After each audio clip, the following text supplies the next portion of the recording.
Halo sahabat RFA, selamat datang kembali di Lensa Kreatif Podcast, tempat kita ngobrolin dunia videografi, sinematografi, dan visual storytelling. Saya Air Afandi, siap menemani kalian dalam episode kali ini.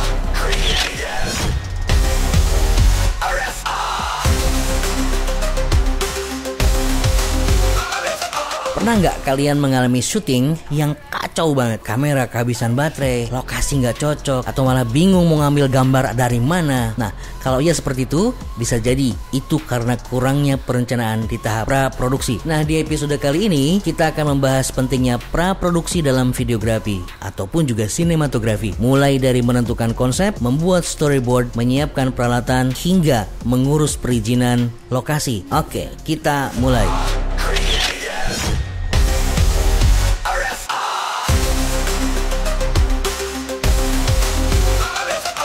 Sebelum kamera dinyalakan, kita harus punya konsep yang jelas. Tanpa konsep yang matang, video bisa kehilangan arah dan hasilnya kurang maksimal. Nah, cara menentukan konsep video ini yang pertama adalah tentukan tujuan video. Apakah video ini untuk promosi? Apakah video ini untuk edukasi? Atau video ini untuk hiburan? Kemudian juga tentukan target audience. Siapa yang akan menonton video kita? Apakah anak muda, profesional, atau masyarakat umum? Selanjutnya tentukan juga gaya visual. Apakah ingin gaya sinematik, vlog, atau dokumenter? Tentukan juga tone warna dan moodnya. Apakah video ini bernuansa hangat, gelap, atau energi? Contohnya, misalkan iklan produk, fokus pada keunggulan produk dengan visual yang menarik. Atau misalkan contohnya film pendek, maka kita fokus pada storytelling dengan emosi yang kuat. Atau misalkan contohnya video edukasi, ini kita menggunakan infografis dan voice over yang jelas. Kemudian menulis skenario. Skenario adalah naskah tertulis yang mencakup dialog, deskripsi adegan, dan alur cerita. Gunakan format skenario yang jelas, misalkan dengan membagi antara dialog dan deskripsi adegan supaya mudah dipahami oleh tim produksi.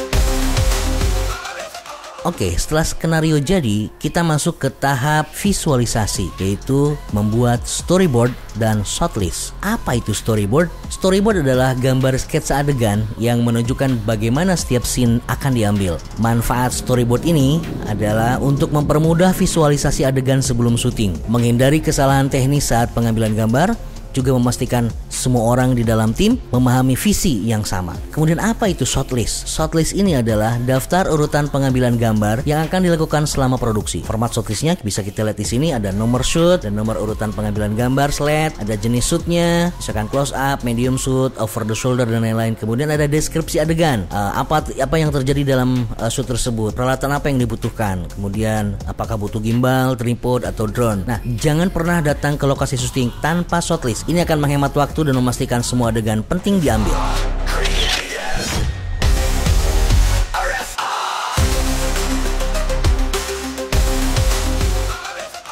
Bayangkan, sudah siap syuting, tapi lupa bawa baterai cadangan. Bencana kan? Apalagi lokasinya jauh, makanya checklist peralatan sebelum produksi itu wajib banget. Peralatan dasar yang harus disiapkan ketika produksi adalah pertama adalah kamera. Pilih sesuai dengan kebutuhan, DSLR, mirrorless, atau kamera sinematik. Kemudian mikrofon. Gunakan mic lavalier untuk wawancara, mic shotgun untuk suara jernih, atau handheld mic untuk liputan. Kemudian juga peralatan lighting. Gunakan softbox untuk pencahayaan lembut atau ring light untuk wajah lebih terang. Jangan lupa juga bawa filter atau misalkan diffuser dan lain-lain. Kemudian jangan lupa juga bawa tripod dan stabilizer untuk menjaga gambar tetap stabil. Yang paling penting ini yang sering dilupakan adalah baterai dan memory card. Cadangan. Jangan sampai kehabisan daya atau kehabisan ruang penyimpanan terjadi pada saat produksi. Selalu cek peralatan sebelum berangkat ke lokasi. Kalau bisa, buat checklist dan pastikan semua sudah masuk ke dalam tas produksi. Tugas ini dilakukan oleh technical director yang bertanggung jawab tentang ketersediaan alat dan keluar masuknya alat dari mulai awal sampai akhir produksi.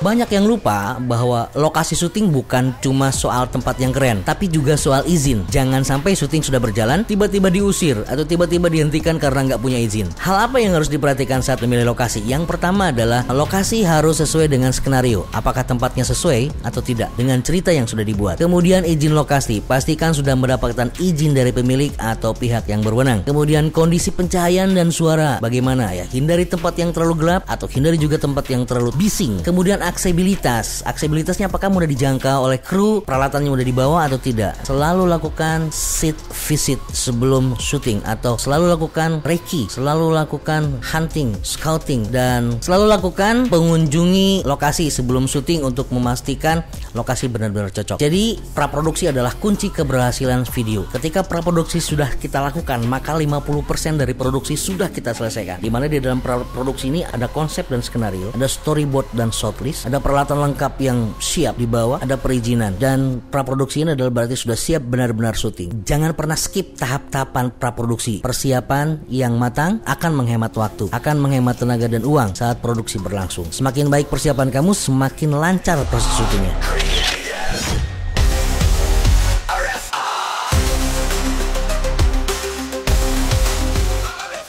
Oke sahabat RFA, itu tadi pembahasan tentang praproduksi dalam videografi. Perencanaan yang matang dengan memahami dan menerapkan praproduksi yang baik, video yang kita buat akan lebih efektif, efisien, dan tentunya berkualitas. Jangan lupa subscribe RFA Corner di podcast Lensa Kreatif ini, share ke teman-teman kalian, dan kalau ada pertanyaan atau request bisa DM ke Instagram ini. Sampai jumpa di episode berikutnya dan teruslah berkarya dengan kreativitas kalian. Salam Lensa Kreatif.